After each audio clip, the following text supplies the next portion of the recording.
Hi, I'm John Maxwell. When the top companies in the world are looking for trainers, speakers, and coaches, there's one name that stands above the rest, and that's Maxwell Leadership. Our certified team members have gotten proven results for companies all over the globe, and our reputation, I'm proud to say, is second to none. Some of our members have risen to the top of their profession, including the one you're going to meet today. I proudly introduce you to my friend Bob Fabian Zinka. Welcome to the Leadership and Success Podcast with your host, Coach BZ, where we help you lead with purpose and succeed with impact. If you're ready to grow into the kind of leader others want to follow, this podcast is for you. If you're determined to elevate your success and leave a lasting legacy, this podcast is for you. As my mentor, Dr. John C. Maxwell reminds us, everything rises and falls on leadership. Our goal is simple: to inspire you, challenge you, and equip you with insights that can transform the trajectory of your leadership journey. Welcome aboard to another episode of the Leadership and Success Podcast with Coach BZ.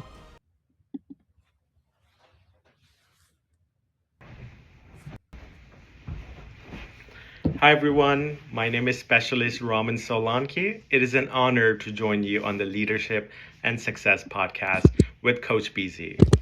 I currently serve in the United States Army as an 80th November Transportation Management Coordinator, and I was recently selected to support the 60th Presidential Inauguration Mission, one of the most meaningful experiences of my military career so far. I'm also on the pathway to OCS, where I hope to continue serving our country as a future Army officer. Alongside my military service, I'm completing my graduate studies at the Harvard Graduate School of Education, and I work across the Harvard ecosystem at HGSE, at the law school, the business school, and the broader Cambridge community on policy, education, and access initiatives. My work focuses on building systems that expand equity, dignity, and opportunity, especially for communities whose voices are too often overlooked. I'm also the founding partner of Cambridge Collective LLC, a boutique art advisory firm supporting collectors, estate, and cultural institutions. My background in the arts, policy, and global engagement, including travel to more than 70 countries, has shaped how I see leadership, service, and the responsibility we all share to improve the systems around us. Today, I'm excited to speak with Coach BZ about what it means to lead across disciplines, from the military to academia to entrepreneurship, and how young leaders can build careers rooted in purpose, integrity, and service. Thank you for having me. I look forward to our conversation.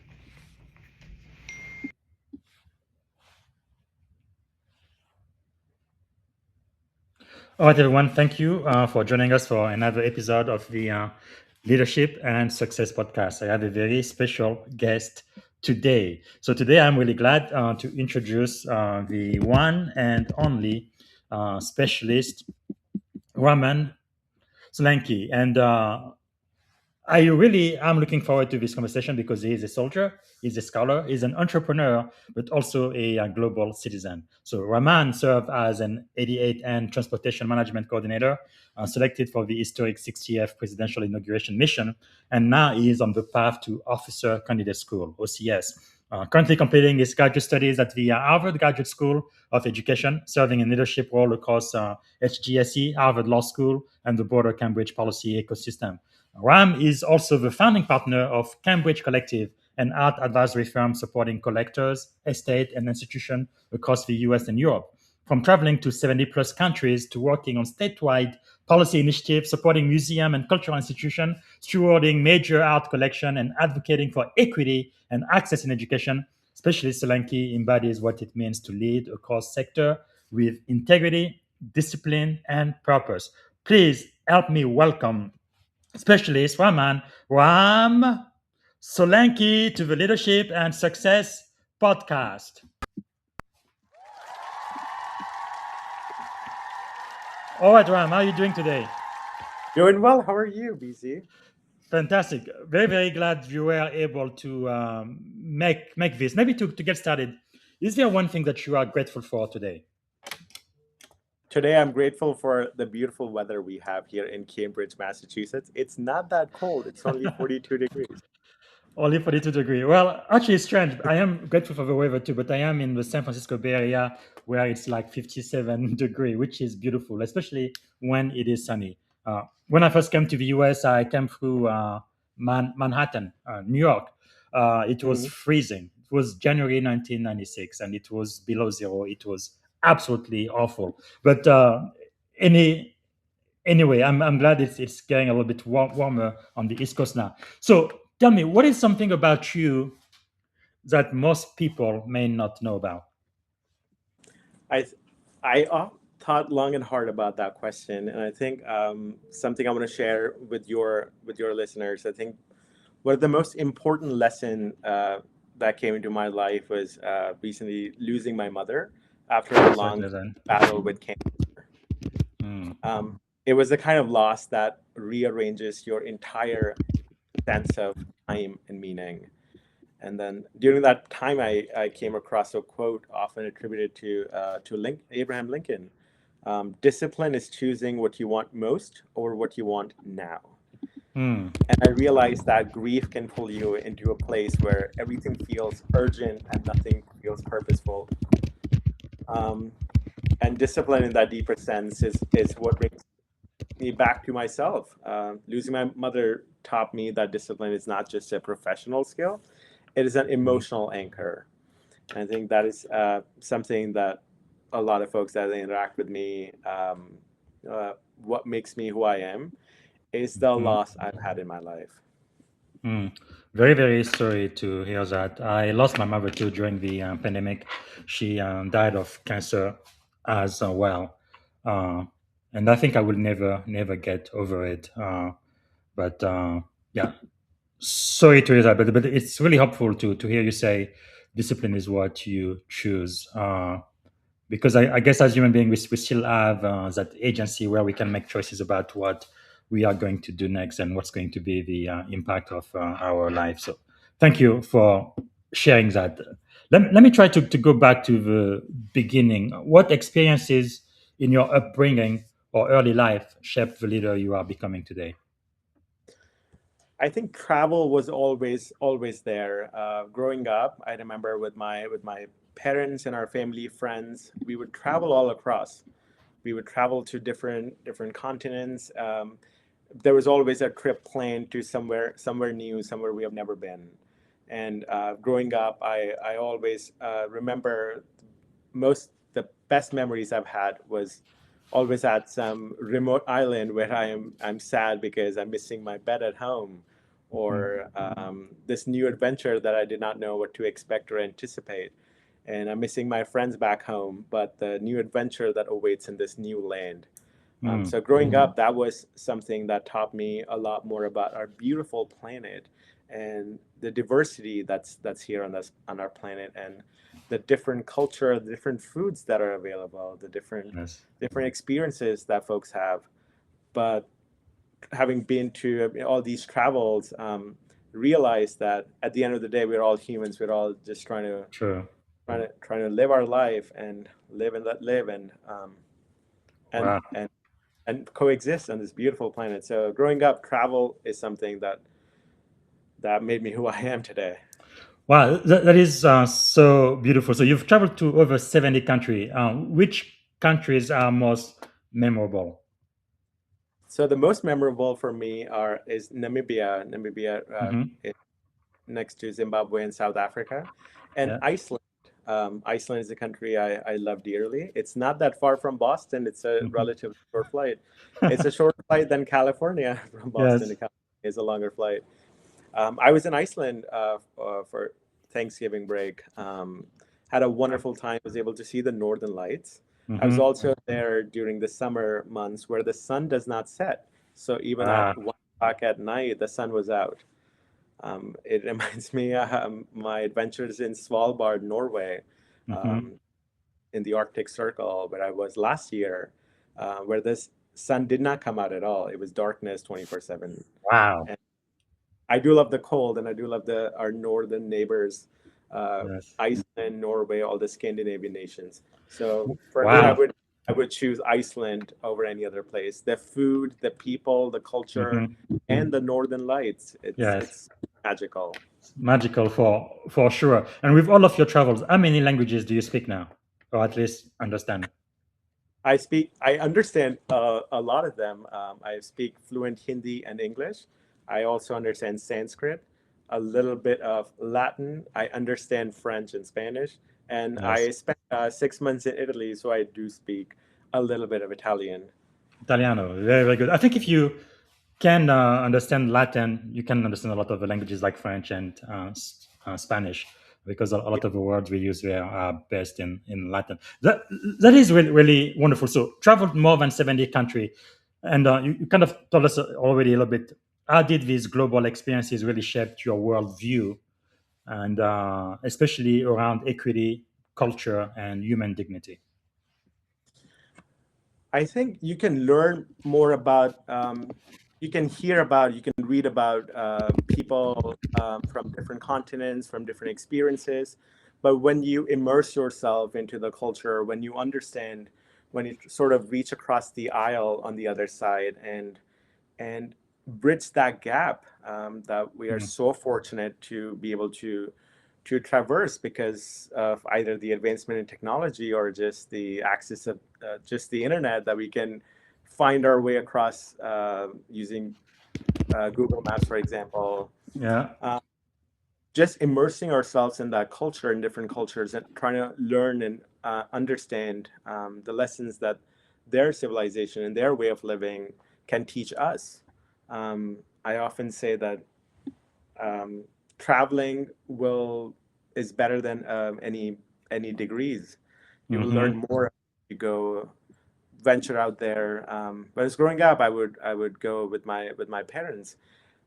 We had wonderful memories. But as I'm getting older as well, there are some travels that I've had by myself and with friends and family members. But solo travel has been wonderful.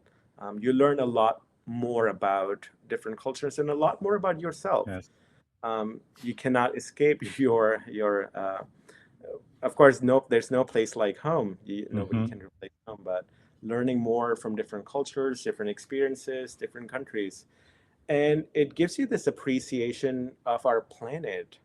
It is such a Yes. beautiful world, with beautiful humans, beautiful food, with beautiful culture, this one world family sort of thing that, Powerful. that you can realize by with travel. That's it. Well, that's really powerful because when I came to the US, the first 15 years I stayed in Tuscaloosa, Alabama, and a lot of people I met there, they didn't travel that much. It's really strange because with the US passport, I think up to today, it's still true.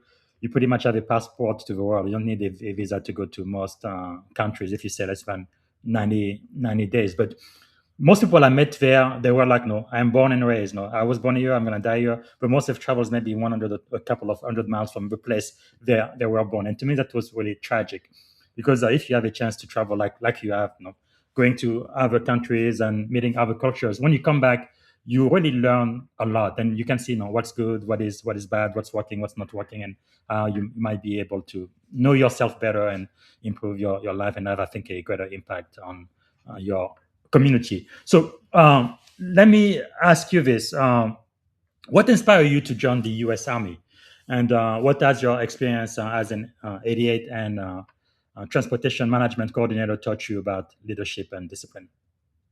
So I joined the army relatively late. A lot of the folks had basic training.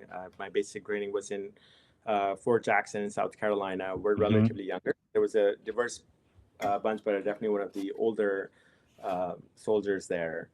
Um, I always So wanted, sorry, if I may ask, how old were you when you went to boot camp? I believe it was 27, 28. Oh, wow. Okay. Okay. Because when I went to boot camp, I believe I was 24. But wow, that is cool. Yeah, it's true because most of the people there just came out of high school, 17, 18, and 19 years old. A whole bunch of little kids. But sorry, continue.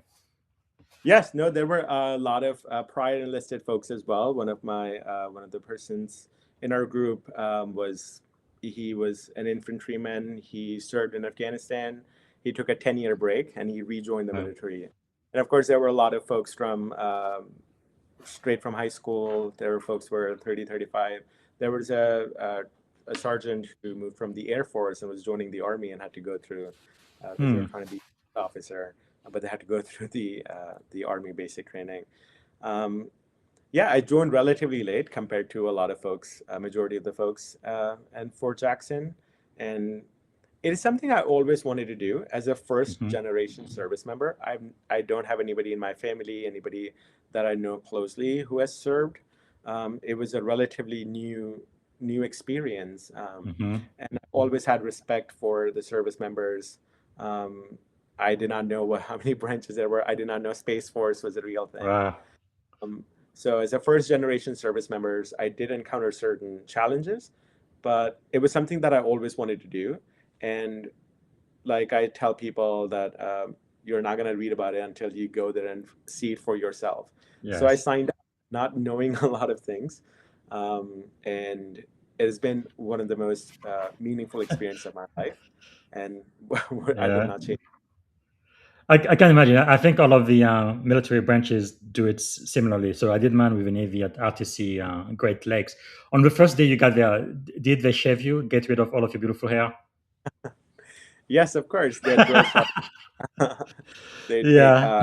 I remember going there. Like I said, I did not have anybody that I could speak to who's been in the Army. And I was like, how is this allowed? Where am I? What is happening? There's so much confusion. I remember. I can't. Oh, sorry. Go ahead. No, I was just going to say. Sorry. Yeah, go ahead.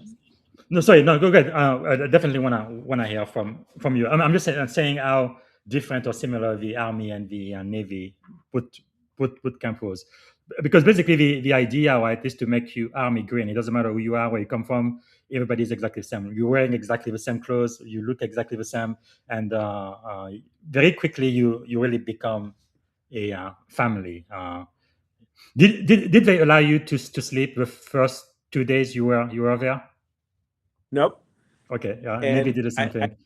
Yep, it is very similar. I have a lot of friends in the Navy and the Marines as well. They have had the Marines have had some interesting experience. Yeah. Not so Marines much are crazy. They are crazy. But yeah. Yeah. I remember their first. They were not let us sleep. It was freezing cold in January, and we were. Oh, that's the worst time to go. I went in Chicago, but it was in May, so it was the summertime. Yeah. Someone I knew told me, don't ever go there in the winter because you're just asking for trouble. So I'm glad I listened. Of course, like that. Those are things that you cannot control, and they take your phone away. So I've not lived my life without my phone. The phone was always there, and I have no idea what time it is. And it was no TV, no newspaper, completely blocked off from the world. World War III could have started. You would know nothing about it. It's incredible. But toward the end, did they give you a chance to call your parents or family member? At least let them know that you are alive and doing good. Yes, at the very beginning, when you so during orientation, when you're just getting there for 2 nights, when that's happening, when they issue your uniform and other all those bags, so the bags, and when you go to your company. When you land at your company, they do allow you to make a phone call. There's a script that you're supposed to. I decided that script, and I think it was less than a minute, if I remember. But yes. Wow. So we really have a lot in common, even though we went through different services. I like that you say they gave you all of your uniform when you enlisted. The government gives you everything. Once you become an officer, however, you're gonna have to pay for every piece of uniform. So I think when I became an ensign, I spent almost a little bit over $2,000 for my sea bag, the service dress blue uniform, service white, and everything that goes with it. But wow, that is really awesome. So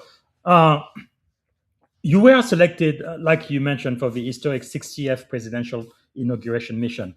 What did that experience mean to you professionally and personally? That was a historic event. I had signed up before the election results were announced, and I love DC, and I was like, sign me up. Only 2 people were selected from my unit, and I was fortunate enough to be one of them. I was I'm in a very good standing in my unit. I signed up way before the election results were announced, and we went to DC in January, late December, early January. We were moving there. I was there for quite some time. We were in all those historic places. Mm-hmm. All those historic. The history was quite palpable. It was freezing Yeah. cold during that time, Yeah. and just seeing the history of our country, the 60th presidential inauguration for the 47th president Donald Trump, Yeah. um, how not a lot of service members get the chance to be part of that history. Mm-hmm.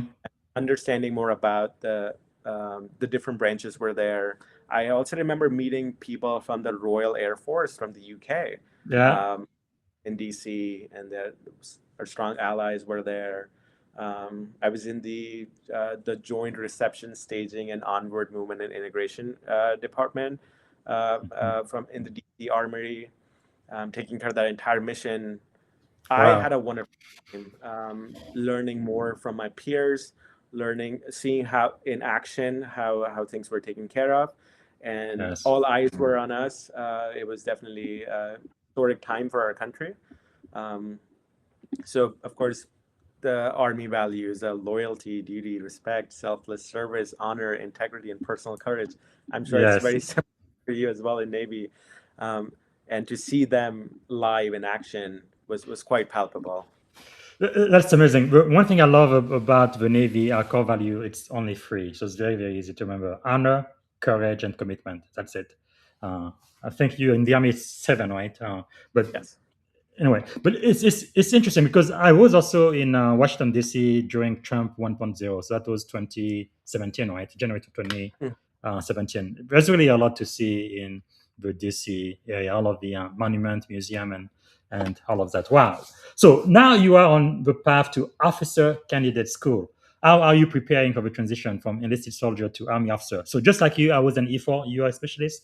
I was an Mhm. IT free when I was enlisted, and then I went from that to O1 to Instant. So you're going from E4 to O1 as well. So how's your preparation going? Yeah, the preparation is going well. I back to what I said earlier as a service member. I did not know what to anticipate. I did not know the difference between enlisted and officer. I did not know what a lot of the military jargons that my recruiter was Mm-hmm. using. I'm like, you're speaking a different language. I don't speak it. They would say, I mean, now I know what ASVAB means, right? Now I know what all these military jargons we use. Yes. And at that time, um, I did not know what to expect. So when I came back from training from my AIT, the training was in Virginia. It was called Fort Greg Adams at that time, and I was Fort Lee. Came back from there, joined my unit, and I was speaking to my captain, the Mm-hmm. O3, and they introduced me, they welcomed me to the unit, and they Yeah. said, you have all these qualifications. Why don't you go for OCS? So from day one, they were like, oh, Wow. you're on that path to be officer. My unit has been wonderful.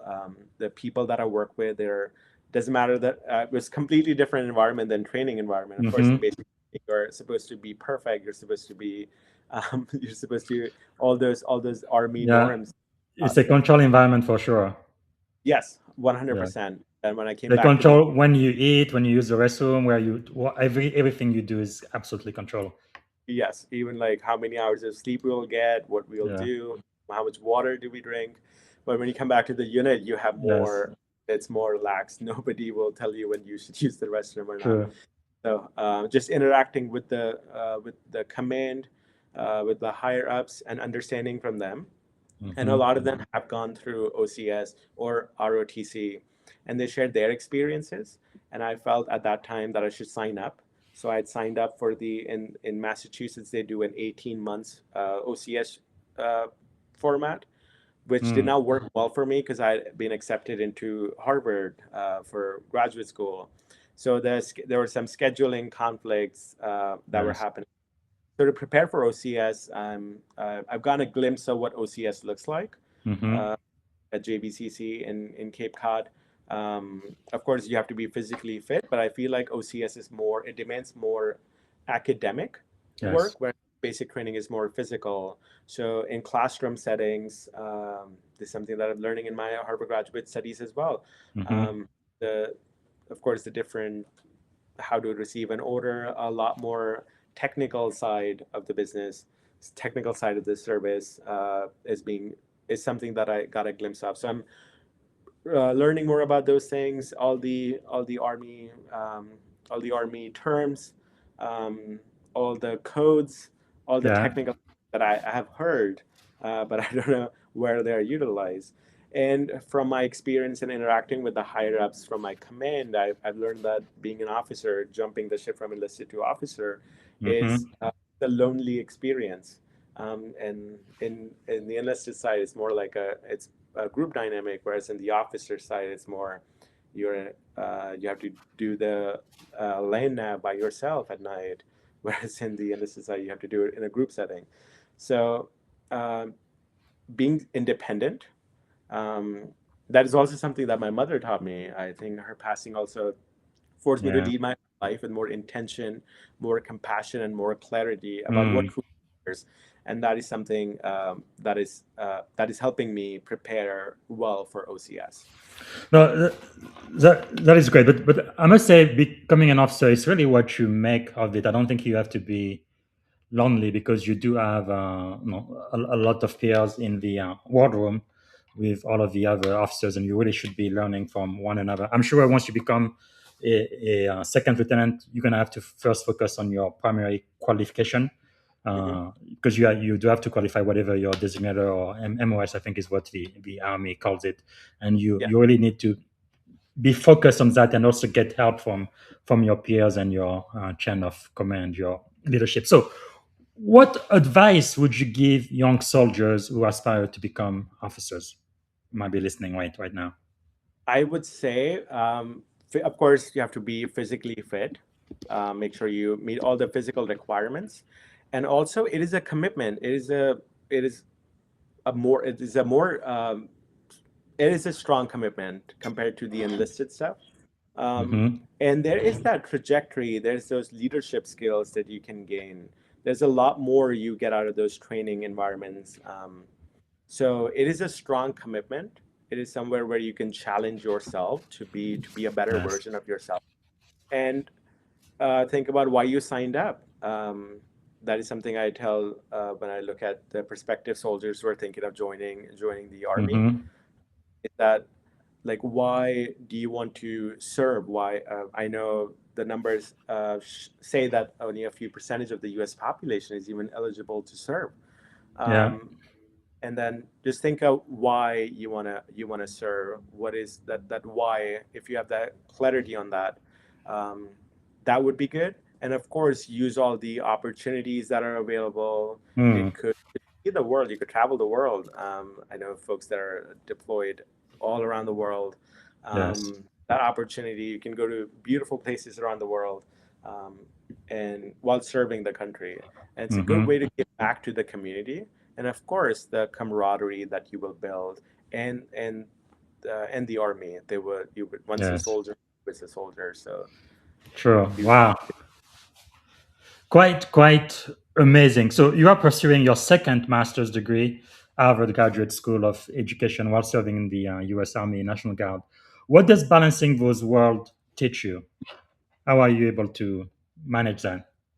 it is a lot of work. I remember coming to Harvard. The classroom settings were not as strict and structured as they're in the army. In the army, everything is quite structured. If you're not 15 minutes early, you're late.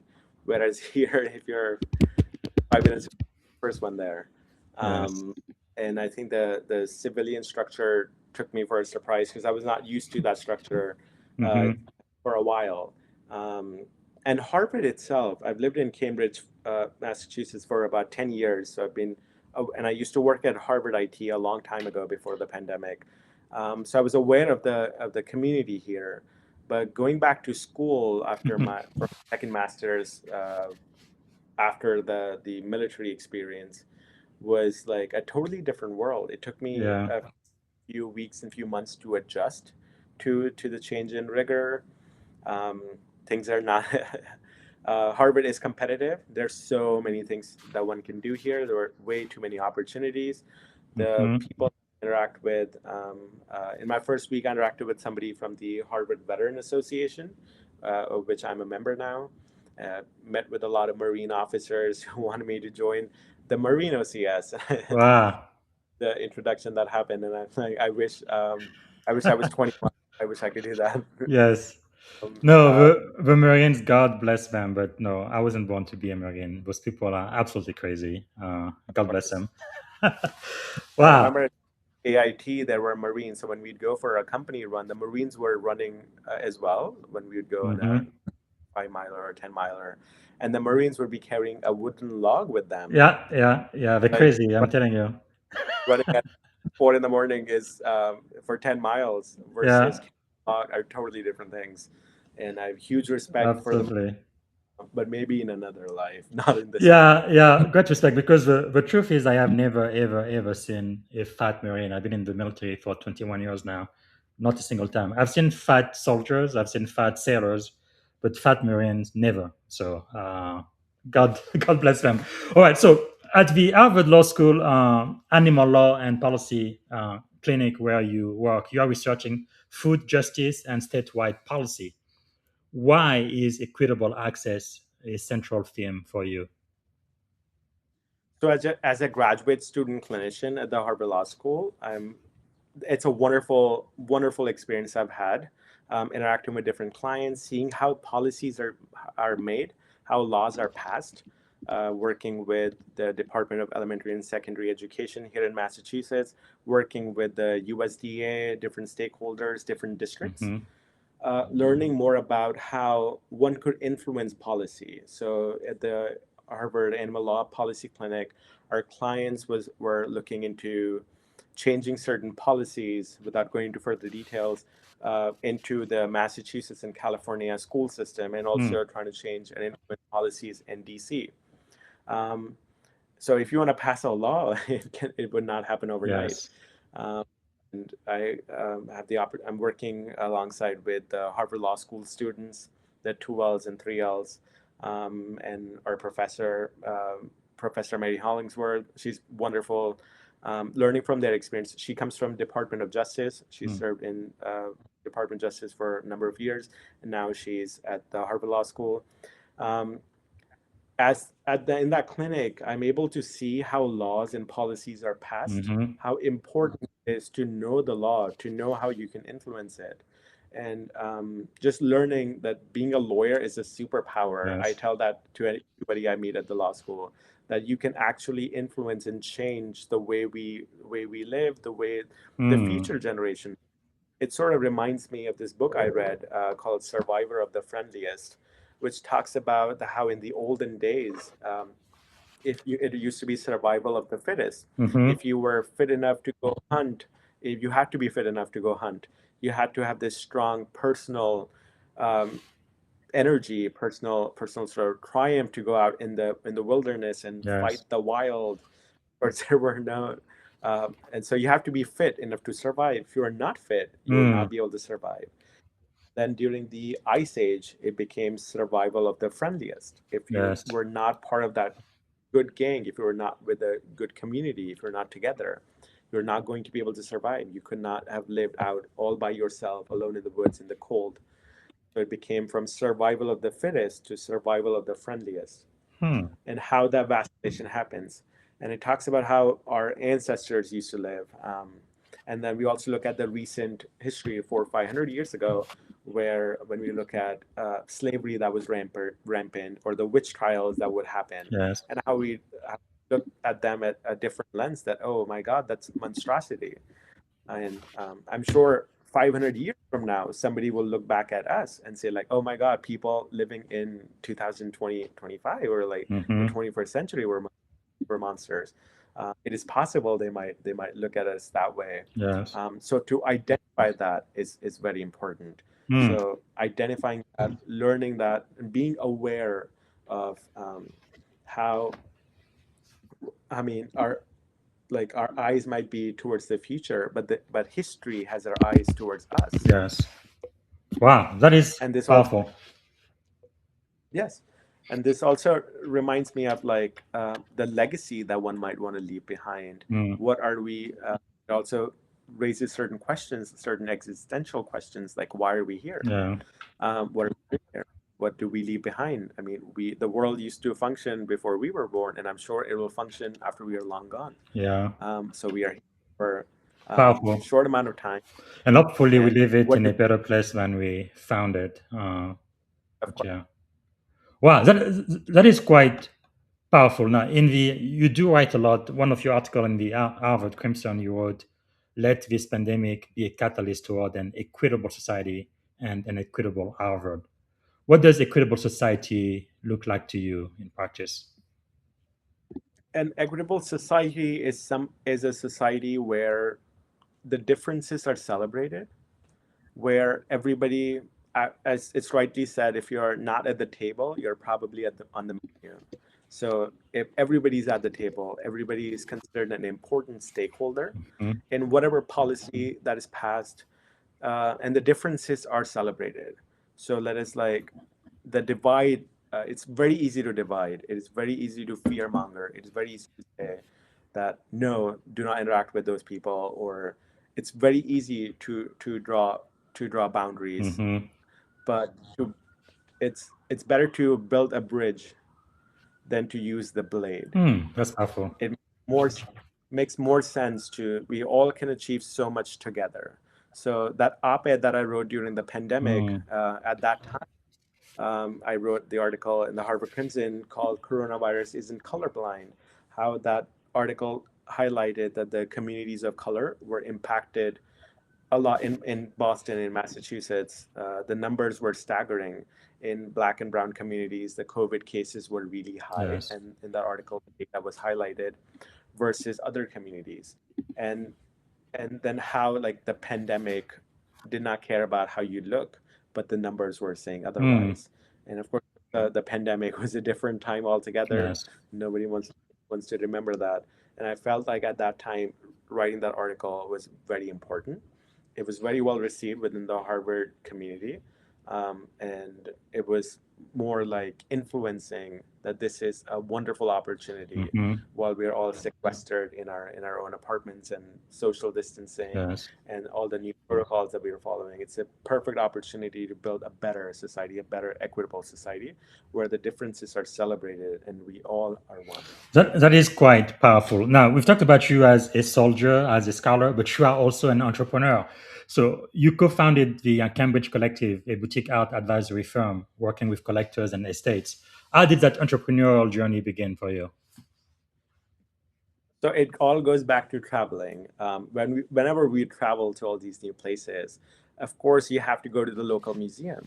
Of course you have to understand more about their culture, their history. What are they putting there in their museums? I recently remember my trip to Oslo, Norway, to the Nobel Museum, Hmm. or looking at the Edvard paintings there. There's a monk museum there, or recently I went to the Cleveland Museum of Art. Who knew that Cleveland Museum of Art was a wonderful museum? It's one of the best museums out there. Wow. Of course, our very own Museum of Fine Arts in Boston, where I'm a patron, and I've been a member of the Museum of Fine Arts for a while. So from all these travel, going to different museums, going to different cultures, understanding art and how important preserving art is. Like I said, like the world existed before we were Yeah. here. It'll be good. We're gone too. We're only here for a short amount of time. So we should steward the art. We should preserve the art. Mm, We should preserve what has been here, the beauty that's there. yes. And so I started collecting from all these travels. Wow. So I would place it and I started collecting. Another conversation I remember having with somebody in Europe was they were talking about how their grandmother was able to buy a Picasso for $20,000, Hmm. and now that same Picasso was worth insane amounts. And I was like, of course, I'm sure there was some investment angle as well. Yes. In the market, you hear in the news that banana duct tape to a wall is selling for $7 million. The art world is an interesting Mm, world. It is an ever evolving world. There's a lot one could learn. There is a preservation aspect. There's something very profound, very beautiful. yes. We Everybody should be a steward of the arts. And from my experiences traveling the world, started collecting, people in my family also collected. Everybody had some sort of art from either from their travels or art that spoke to them. Mm-hmm. This one painting right here is a painting in the family collection. It's one of the portraits of Duke of Austria. It's an important portrait that we are protecting and preserving. I'm stewarding. Mm-hmm. It does not belong to me. Um, Even when I'm long gone, the painting will still be Yes. here. So I'm only here. I'm only renting the painting, if you may, for my life. And once I'm gone, it'll be here. It'll be gone. So from my Okay. travel, I started collecting, interacting with different museums, different galleries, and that made me realize that I can also do it more Mm. efficiently. So I did Cambridge Collective LLC with Larry Whitlock, and we are a boutique advisory firm. If we work with different collectors as well. If a collector is looking for a very specific piece, we help source them because we do have certain connections and certain access. A lot of them are also one of the important collector. The Harvard, one of the Harvard schools is named after him. The Harvard Museum itself has a beautiful collection. So there are a lot of collectors here in the Harvard community as Mm-hmm. well. And I'm able to interact with them, learning more about why they started collecting. Yes. Everybody has their own story, why they started collecting, what is their impetus. And so Mm. for me, I started on a small scale and just collecting art and interacted with different members in that community around the world Wow. and sort of brought that to life. So That's really if there's amazing. a collector out there who's looking for a very specific piece, whether it's a $50 million Monet Mm-hmm. or it's a few thousand pounds specific piece that's very important to their collection, Yes. we help source Wow, for that. that's really amazing. The portrait you just mentioned, the Duke of Austria. To you personally, what is its, I guess, historical significance? What is the personal connection with you? So in their family, we did study history long before Mm-hmm. history could be Googled, and it was a subject matter that was studied in the family. I remember we've studied history, studied more about, like I said, different. Whenever we go to a new country, we try to understand why do they why are their politics Mm-hmm. this way? Why is the culture this way? Sort of understand the basic understanding Yes. from what makes that civilization that civilization. Wow. So history plays an important role to learn more about from their past and certain pieces. If you get the opportunity, so it was the right time. The Mm-hmm. piece was on the market. Wow. The person who had it could not take care of it, so we also well. So the art was Wow. damaged. So these are important paintings. These Mm-hmm. cannot just, although they have survived revolutions, they have survived Yes. wars. That's This painting, amazing. it's older than the United States itself. It has survived a Yes. lot, but it needs to be restored and taken care of. And Wow. the family that owned it before us was not able to take care of, so we acquired it from them and restored it, and now it is kept here. Wow, that is awesome. It's really beautiful art. And when my kids were growing up, my wife and I, we always took them to museum. And the beautiful thing is, most museum in America, you can actually go for free as well. You don't always have to pay. They have a special day and things. But yeah, that's quite powerful. Okay, one more question I'm going to ask you before we go to the second segment. I think I have about 10 minutes left. I think we can do it. So you do have an unconventional but powerful blend of domains, right? The military, policy, academia, and the arts. What theme you think ties them all together? What field ties them all together? I feel like they all tie each other's together. Law is something that covers all of them. Law Mm-hmm. is something that can influence the arts. Law is something that can influence education. UCMJ, Yeah. that's a law as well. Education itself is something that can influence the arts. You have to preserve, you have to educate the posterity about the arts. You have to educate the populace about the laws as well. So they're all interconnected.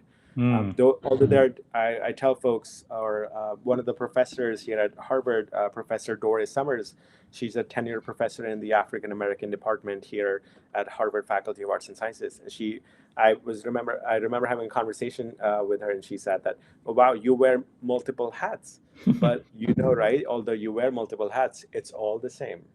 Mm. Although there are different worlds, but they're all the same. There's so many things what could apply from one hat Domain. to the Yeah, other, one world to the other, and then how a lot of things sort of they're not segregated; they're all together. that's Law powerful. applies to them. Art is everywhere. It just gives you this fresh perspective. It brings a different dynamic to the world. Mm. Why That it is that is so critical. powerful. Very, very powerful because I think we really need more people to have cross-domain thinking. When you can take something like me, I started in sciences, biology, chemistry, got into technology, and then leadership and the military, and so on and so forth. You take your way of thinking from one domain and you apply it to another domain. I think that's really how innovation comes about.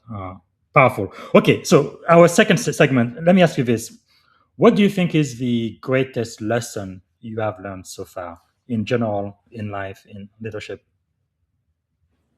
I think the greatest lesson I've learned would I would go back to the losses that I've had in my life, the losses that nobody can $1 trillion cannot fix, Mm-hmm. would be passing of the loved ones. I had also lost my sister to multiple sclerosis, Oh, and sorry to hear that. lost my Mm, mother to cancer. So their passing has sort of the void that they have left, the piece of me that has been gone because of the losses that I've had, sort of forced me to lead my own life with more mm-hmm. more compassion, more clarity about what it truly means to live. And it's a lesson that I carry into every room, whether I'm Wow. in a classroom at Harvard or advising clients in the business. The legacy is the reason, their legacy is the reason I'm able to lead with this strength, but Yes. also softness. So, strength with Mm, soft is something that I've learned from the losses that I've had. And powerful. I hope. I mean, it's. I remember when my mother died. I was talking to somebody in my family. They said like, for some people it happens when they're born that they lose a parent. For some people it happens when they're 80 years old when they lose a parent. Mm, But it happens like it happened to you, and it happens, and nobody prepares you for that.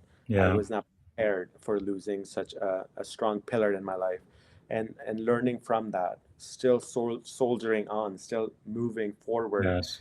while also preserving their memory, preserving their legacy, and the void that they had left. Mm, And of course, you grieve. Everybody grieves differently, yes. and and you go to the places you visited with them, so you always have that memory. Mm. They're all alive in your heart, so even though they're gone, you keep them alive. Actually, in a way, I'm glad you kind of said that because I remember the very last trip I had with my mom. I think I was 12, 13 years old. We went to Paris. We went to the Louis the 14th Castle, Versailles, Chateau de Versailles. We Yes. went to the Eiffel Tower and all of that and a couple of museums. The last time I was in Paris was 2 years ago. So I decided to go back to every single place I went with my mom. And it was very, very, very powerful. Of course, she wasn't with me physically, but I definitely felt her spirit. And I went through all of the itinerary we had traveled together. I guess that was 20 years earlier. And yeah, just that memory, it really made me cry, and I felt even more connected. But yeah, that's powerful. Thank you so much for sharing that. What do you think is the greatest advice you have received? The greatest leadership advice you have received so far? So the people that I interact with that either have this authority, this position of power, Hmm. um, whether in academia or in the military, there are ranking systems. There are different hierarchies, different ranks have different functions. In academia, your professor has different power, different authority. Hmm. They have the power to and or the judges that I meet or the lawyers that I meet in the law school. They all have different powers and different authorities in their respective field, Hmm. but I believe leadership is it's more than just this power that somebody gave to you or something you earn in your career. It is more of a lifestyle. It is more of I would not call myself a leader. I'm relatively young. I've learned a lot of different lessons from a lot of different folks, and I'm still learning. And I Hmm. feel leadership is more. It's a practice. It is a practice that you do every day, learn everything, you lift people. Leadership is ubiquitous. Leadership is it's a practice, and nobody you perfect it every day. You try to perfect it every day, and Yes. leave no one behind. Don't Mm. make anybody feel that they're alone, that they're not part of this group. Do not leave anybody out. Wow. That is a lesson that I've learned, and that is a lesson that I learned from my commanders in the army when I came back from Mm-hmm. Fort Greg Adams, where they said like, "Oh, welcome to this." Although there were difference in ranks, but they Yes. were welcoming. There are a lot of things that would divide us. It is very easy to divide. It is very easy to say, no, you belong here, I belong here. But Mm. once you bridge that gap, once you bring everybody together, and that is something Yes. travel has done for me. We're all the same. We're all here for a very short amount of time. We are not going to live forever. Mm. That's While powerful. we are here, let's take care of each other. Let's lead with Wow. intention. And the short amount of time that we have here, let's make the best Yes. of it. It's a beautiful world. Absolutely. I really like what you say. So what you mentioned earlier is really positional leadership, right? Based on your title within an organization or a structure or the chain of command. It's true that if you are a director, a vice president, a commander, you automatically become a leader to someone or at least their manager. But positional leadership doesn't take you very far. You know, people are going to say exactly what you do because they need a paycheck, and they have to say what you do, what you say, or they will not be in the organization any longer. But that is not going to motivate them. As you've seen, even the short time you've been in the army, people, soldiers are willing to die for the soldier to their right and to their left. Positional leadership doesn't do that. It's something a Mhm. lot more, right? Where you really want to follow someone. If they go to the pits of hell, you're gonna go with them because you trust them, right? Because of who they are as a leader and how they have influenced you. So really, at its essence, in my opinion, leadership is really influence, right? Nothing more, nothing less. Even as you become a second lieutenant, it's true at the beginning you may feel like you are all alone there, and you may not have direct report at first as you go through your training. But the truth is, you are a leader because if you don't lead anybody else, you are leading yourself. You are influencing one person, and then eventually you are going to add a team. But I really like the way you are thinking because those are the officers who are really great officers. It's not just about me, myself, and I, but it's about the people who are entrusted to you and then being able to accomplish the mission. So that's very, very powerful. I wish I had learned that when I was much, much younger.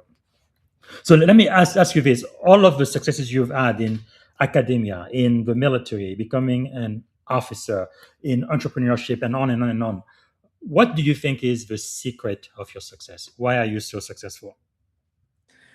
I think the secret is that there is no secret. You just have to continue learning on. Have to soldier on. You have to not all the everything does will never be perfect. We're only here for a limited amount of time. Just give it all you got, and Mm, learn if you have made a mistake. Learn from that, and do not repeat it. Um, yes. do not leave anybody behind. Build allyship. Build a community. Um, Invite people. Learn from different experiences. Learn from different folks. Um, Hmm. and that is something like if the one thing does not work, let's revisit it. Let's try it again. Try it again. Yes. Um, let's learn from each other. That is something that is work. And I know it's easier said than done. It's very easy to say like, oh yeah, do this and you'll be successful. But of course, everybody is on their own path, their own journey, their own experiences. Um, but the persistence, the Yes. courage, as long as you persist, you will succeed. Hmm, that's very, very powerful. Thank you for sharing that. You said something about learning. So, as a leader, what are you learning now? I'm learning that it's easy to divide. It's easy to draw division between people, Hmm. but the unifying forces in the world are they're not that many, and Yes. do not leave anybody behind. It's better to build, like I said earlier, it's better to build a bridge than to use the blade. So there are Hmm. not that many bridge builders, and be the change you want to see in the world, Yes. um, and you can try to emulate that. We have so many resources available in the or 100 years ago, if the internet was invented, the people there would have a different life. Like, use the technology, use the advances that the earlier generations have made. They are not here. They planted those seeds. They're not here to reap Mm, the benefit of the fruit that we are reaping. And we should not take yes. anything for granted. Whatever it is, be Wow. humble and learn from them. That is powerful. So you kind of alluded to it earlier. I love this con. It says failure on one side, success on the other. So success and failure being two sides of the same coin. How has failure shaped your life? Failure is something that would bring you down. It does impact. Nobody likes to lose. Nobody is chasing that. Of course, you want to give your best. Have been a lot of failures in my life too. There are a lot of things that I expected or anticipated, but they never came to fruition. You could Mm, work hard. You could try to build those bridges, but when the stars don't align, when you're not able to give your 100%, and when there is a setback. So taking time, sort of like realizing and understanding where that failure was, what mhm. went wrong, and learning from them, and making sure that you don't emulate that in the future. Um, Yes. so failure, there have been many setbacks, many failures, and learning from them. And it's like I said, it's you keep soldiering on, keep moving forward, keep learning, and build build a strong team, build a collaboration, build Mm. bridges. Yeah. Can you share one specific example of what you learned during one of those time when you failed or things didn't go as you expected? I think I would give the one of the army experiences during one of the missions in the northern border in Vermont. Um, we were there for one of the events, and then that event did not go the way I planned or anticipated. I had hoped that the plan would go ABC, things would go Mm-hmm. this order, and I did not anticipate. I did not read between the lines. I did not expect that this certain event could change the instead of going ABC, it'll be CBA or BAC. So not expecting uncertainty is a failure that I've had in that mission in the Canadian border, where that impacted the readiness of the mission. It changed the dynamic within the team, and that costed us a few extra hours. So not Yes. anticipating, not looking at everything, um, is what has been one of the failures in that mission. Another failure could be in academia. At Harvard, there are a lot of times when I'm like, how will I be able to manage these certain things? A Mm-hmm. lot of your one session ends at 11:30, the other one starts at 11:30, and then those are two totally different totally different buildings. How are you going to be able to? This is not Harry Potter that you Yes. can the other world. So sort of looking at the larger picture, um, it's been these are some of the failures that I've had. Of course, there have been many other where I feel like I wish I could have given more. I would have said that. I wish I could have been more present. Yes. So just living with intention, I think. So, Hmm. so that's what these failures have happened. That's powerful. You remind me of a quote. I think it was Mike Tyson who says, "Right, everyone has a plan until they get punched in the mouth." Something similar. General Eisenhower became president. He says, "In preparing for battle, I have always found that plans are useless, but planning is indispensable." I think I heard General Colin Powell say, "No battle plan survive first contact with the enemy." Now, you can have all of those plans, how things are going to work out, but the truth is when the what is it the rubber meets the road, that's really where you are going to find out exactly what you are made out of, and you have to be adaptable. Okay, who are some of the thought leaders that you follow, some of the mentors, people who had a profound impact on your leadership journey, people you know that we should know as well? There are a lot of professors in academia that I interact with, learning from their experiences.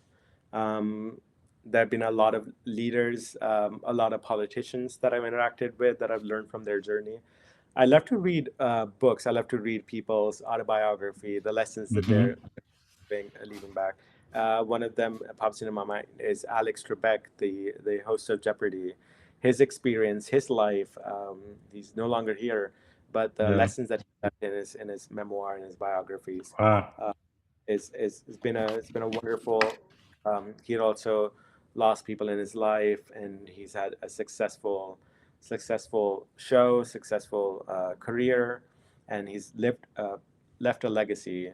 So Alex Trebek is one of the individuals. Of course, I also love history. I love the leadership that happened during the world wars, from Winston Churchill to the U.S. Mm-hmm. president. How I remember when Angela Merkel, the German chancellor, was here at Harvard for commencement. She had said something on the lines of that we should not take democracy for granted. So Angela Merkel, the former German chancellor, Yeah. been the lessons that and seeing them face to face and learning from them has been wonderful. So all those Hmm. people in the past that have left this high bar for us us young folks to sort of emulate and to be better and to Yes. um, learn from them. So That these is are powerful. And it looks like you may have met one of my heroes before he passed away. Do you remember this picture? oh yeah, yes, of John Lewis? course, Representative John Lewis, yes. Yeah. He was such a wonderful person. He was also invited here at Harvard for one of the commencements, and I remember meeting him, shaking hands with him. He was Yeah. so wonderful. His experience with Martin Luther King, Yeah. how he was arrested so many times, and how he persevered. Yes. I remember around that time. The Supreme Court Justice, Supreme Court Justice had died. Justice Ginsburg had Mm-hmm. died at that time as well. And then a quote that was shared at that time that a tall tree has fallen in our forest. And when Mm. Representative Lewis passed away, I felt that a tall tree in our Yes. forest has been chopped down. And yeah, that's the benefit of I feel humble living in Cambridge and being in the Harvard community, interacting with people that have had a lifetime Mm. of challenges and hardship, and they have persevered. And Representative Man. John Lewis, it's an honor of my life to even had met him and shook hands with him. Yes. He's definitely one of those few people I would absolutely have loved to spend even just 15 minutes with him. So much knowledge and wisdom. So, if you could choose three people to have dinner with, who would you choose and why? If I were to choose few people, I would choose Justice Ginsburg, Mm-hmm. the Supreme Court Justice Ginsburg. She was a trailblazer. The Yeah. work she did, learn more from her. I would also have would aim to have Abraham Lincoln. Mm-hmm. I know it might be reading more about his books, reading more about his leadership style. Yes. How in the like now our young generation we would not be able to survive without the internet, and how Mhm. back in the day they fought wars. They Yes. and I like I always say, building bridges. That's what he did. It's easy to divide. It's easy Mhm. to tear the country apart. But the people who unite us, they're not Yes. that many. So Abraham Lincoln and Justice Ginsburg, One how more. in Ginsburg's work, and the third one is alive, President Obama. I think I would Yes. love to. President Obama. I have President Obama has been wonderful. I've definitely met a few folks from his campaign. I think some of the Obama Foundation folks are also here in Mm-hmm. Cambridge. Um, he has had a wonderful life. I remember. I think it was his daughter who went to Harvard as well. I Yeah. remember going to the Harvard Club of Boston and interacting with them. So these three individuals from three different time zones. I mean, Lincoln and Justice Ginsburg and President Obama, Absolutely. and learning Yeah. from experiences. would be wonderful. That's powerful. Okay, I know we are out of time. Can you give me 5 more minutes before we land this plan? Yeah, Thank of you so course. much. All right, no, this is really quite fascinating. So, what are some of the books that you've read that you think we should read? I know you already mentioned this one, Survival of the Friendliest. Why is this book a good book to read? It talks about the common humanity that we all have, how the lessons that we can learn from people who lived 1,000 years ago, Hmm. 1,500 years ago, how they survived, how the challenges that they faced, how did Yes, they build community, the common humanity, the person who powerful. united the plant. And of course, Alex Trebek's The Answer is his Mhm. wonderful life experiences, the challenges that he had faced, the hardships that he had overcome. He Yes. had medical issues, and he sort of overcame them, and then still persevered, Hmm. still left a mark. Um, of course, John Lewis's Across That Bridge. Uh, how he It also goes back to my interactions in policy and law, how changing Hmm. the law is sometimes of paramount importance. Yes. If you feel there's an injustice done in the world, speak up, share, build community, build allyship, and Hmm. sort of awareness about it. There's something you feel is unjust, is not right. Being vocal about it, being like I say, we're only here for a short amount of time on this planet. Why Yes. not leave a world better than what we found? Wow, that is quite powerful. I really enjoy talking to you. So let me ask you this: what is one song or a book or a movie that would be your life's theme or anthem? Wow, that is a strong question. Nothing crazy comes to mind. I do enjoy reading Harry Potter. Harry Potter books have been wonderful. J.K. Rowling's Mm-hmm. work. It's a classic. It's something. Um, Here at Harvard, some of the buildings looks like Hogwarts. We often joke about that. Oh, we are at Hogwarts. Yeah. Those books have been the writing, and then how the musical, how she has left a mark in literature in the Yes. written work, and of course the Okay. movies followed. All the movies, so many movies that they had made, and they're still Yeah. making. I think there is a new musical out, so that has been a wonderful book to read. It also teaches you a lot about the different powers, the Voldemorts of the world and the Mm-hmm. Dumbledores of the world, and how Yes. to pull. It's very easy to divide. It's very easy to And to tear people apart. And of course, who does not love magic? Everybody. I wish I had a wand that I could wave and yes. change a few things. So to Actually, be I do have a question about that. But Harry Potter, especially the author, she really has a very very fascinating story. She's one of the wealthiest person in the world now, a billionaire. But when she started, she was extremely poor. I think she had a child on the train with absolutely nothing, and she had this idea, and she just wrote and wrote, and it took her forever, right, to get her first publisher. But eventually, when it got published, like they say, the rest is history.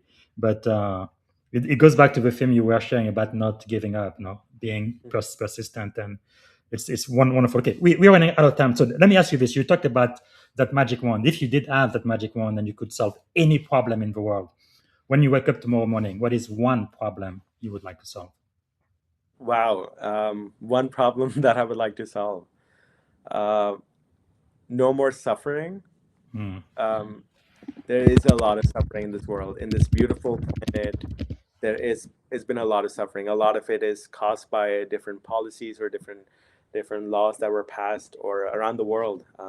A lot of suffering. A lot of times when leaders in certain nations or certain communities, when they where they try to change policies and politics, they don't look at Mhm. the folks suffering on the streets.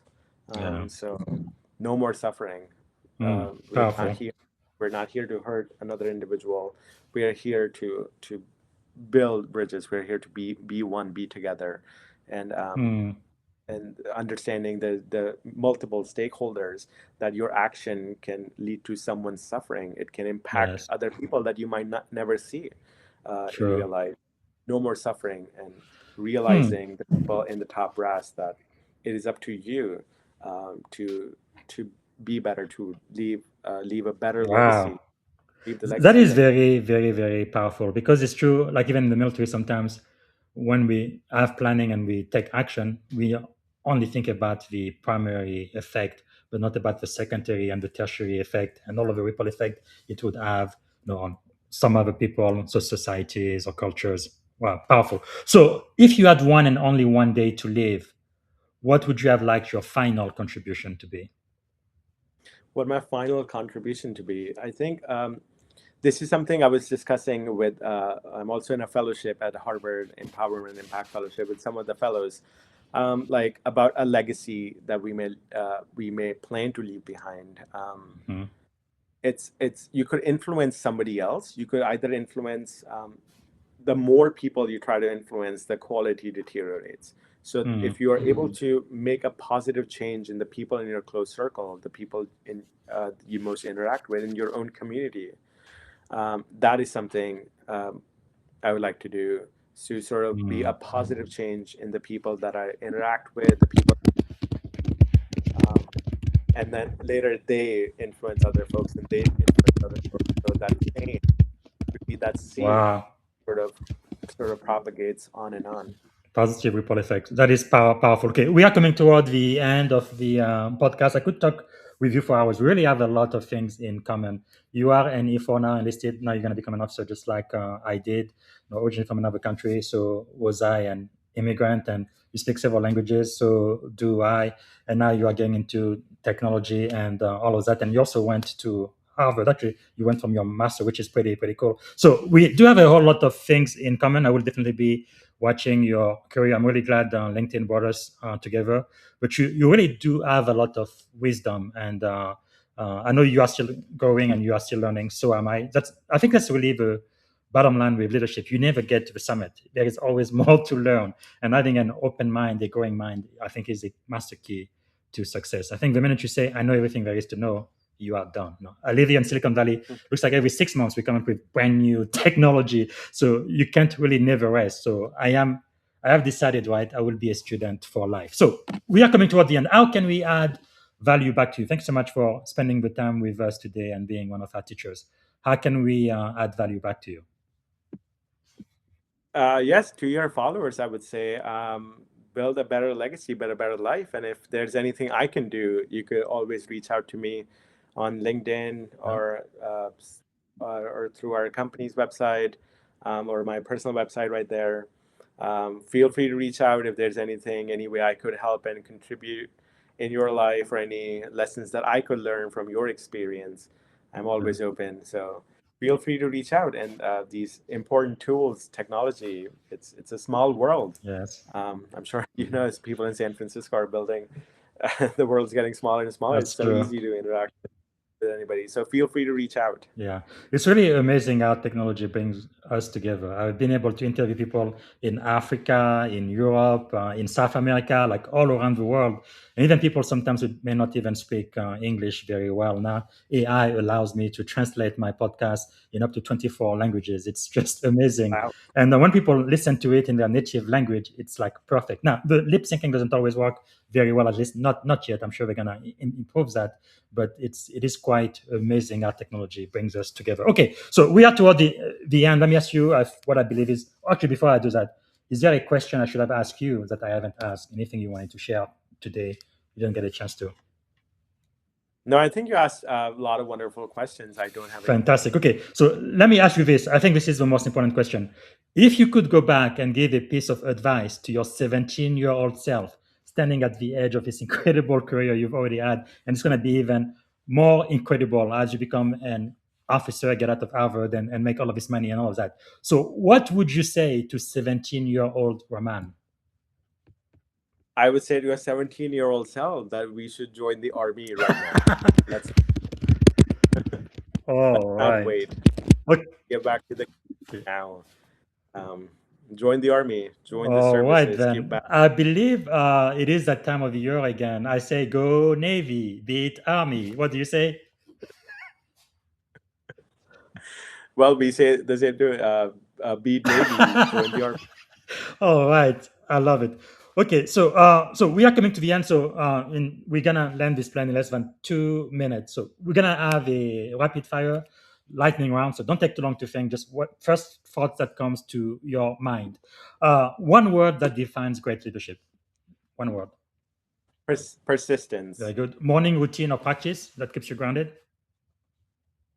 Meditation. Okay. One book or a quote that changed your life. You don't have to know, you will not be able to connect the dots looking forward. You can always do it looking backwards. Steve Jobs said. Wow, that is powerful. Okay. Who inspired you the most today? Who inspired me the most today is the homeless man in Harvard Square. In the freezing cold, he was reciting poems. Wow. He was drawing art. He was persisting, and he was also a Vietnam vet. So he inspired me the most. That is so sad. So many veterans, they come back home, they have PTSD, mental challenges and things. Sometimes they get into addiction. That's, by the way, the reason why when I start the show, I always ask about being grateful. We have a grateful moment because it's about 21 veterans who commit suicide every single day. That's just not right. And I believe you cannot be suicidal and be grateful at the very same time. So thank you for participating. And also, just so that you know, one of my highest desires is to one day get rid of homelessness. I know in California we've spent billions of dollars, but it hasn't done anything. It's a very, very difficult problem to solve. But I feel like with technology and all of the smart people we have in Silicon Valley, we should be able to eventually solve this. But it's just sad. You live in an area like this, one of the wealthiest zip code in the world. People are billionaires many times over, but then you have people who cannot even afford a home or anything, and it's just sad. I mean, it's something we need to do something about. Anyway, okay. Ending the show again, really, really quick. What did you want to be when you were a kid? I wanted to be an army man. Wow. Okay, so that's what you've been doing. Very good. So, what are 3 adjectives describing you as a child? 3 adjectives that define me as a child. I was quite curious. Okay, 2 more. I was caring, and I was mischievous. As an adult?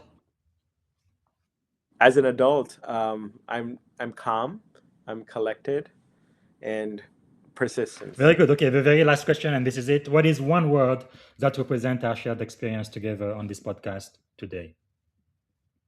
Humanity. Very good. And I am very, very grateful. So thank you so much, Raman, for being with us on the Leadership and Success podcast. This is episode 124, and really, really appreciate that. Thank you so much. Thank you for having me. Thank you. Wow. All right, guys, you've had it. So make sure you go ahead and follow Raman on LinkedIn. So we are going to have our Grateful Challenge. Today is day 15. Okay, I started that on Thanksgiving Day. So every day I am grateful for something here on LinkedIn, and every day I challenge someone on my network to go ahead and be a accept the 21 Grateful Challenge. So they're going to be grateful for the next 21 days on LinkedIn, and also each day challenge someone in the network to accept this challenge. So today, like Raman, I was just thinking this morning, I am really so grateful for the weather right here in the Bay Area. I mean, this is winter, right? But it is so beautiful. 57 degrees, the sun is out, and it doesn't get too cold. It's not too chilly. The weather is perfect. And I am so grateful for that. Like I say, when I came to this country in 1996, it was January. It was freezing cold in Manhattan, New York City, man. And it was snow everywhere. I wasn't used to that. But very, very grateful for the weather. So let us know what you are grateful for, and type it in the chat. So now I'm going to share my screen one more time, and I'm going to select someone who is going to, let me get the wheel of names right here. We are going to select someone randomly in my network who I'm going to challenge to accept the 21 Grateful Challenge. Let's see who's that to be. Take a second. And in the meantime, okay, it looks like Charles Johnson is the CEO at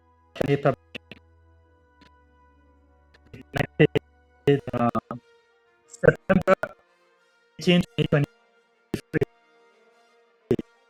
So I'm